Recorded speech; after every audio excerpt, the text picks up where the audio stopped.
Hello everyone. Welcome to another video in the Edge AI Masterclass. In this video, we will be looking at radiation sensors, which as the name suggests, help in detecting radiation in the environment. So let's explore how these sensors work and then look at some of their applications. Simply put, radiation sensors detect radiation. This radiation can be of different types. It could be alpha, beta, or gamma rays, or solar, or ultraviolet radiation, and so on. The working of radiation sensors really depends upon the radiation they are meant to detect. Some are gas-based, and these detect radiation by measuring the current produced when the gases are ionized by the radiation. Others are solid-state or semiconductor-based, and these absorb the energy in the radiation to generate electrical charge. The more the radiation that is absorbed, the more charge they generate, which can then be measured and analyzed. When choosing a radiation sensor, apart from the type of radiation, some other parameters to consider are its response time, its radiation type sensitivity, and its overall durability.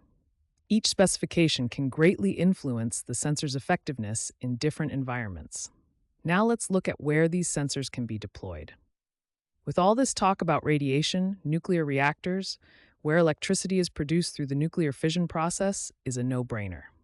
Nuclear reactors use these sensors to ensure that the nuclear fission process is under control and that the environment is safe for people working in the vicinity of the reactor. Another use case of this sensor, and an interesting one, is solar farms.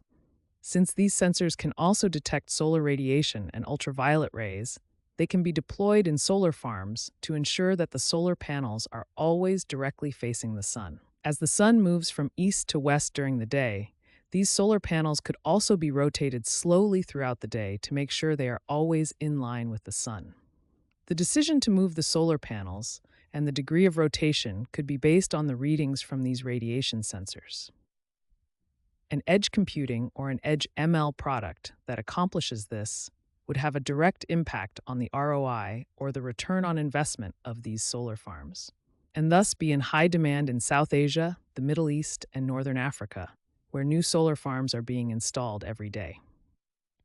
Another interesting use case of radiation sensor is in medical equipment, such as in-beam PET scanners, which are used in the detection of cancer and some other chronic diseases. While all precautions that are possible are taken, the use of these sensors in these devices could add an extra layer of safety and ensure that only the right amount of dosage is being administered to the patient.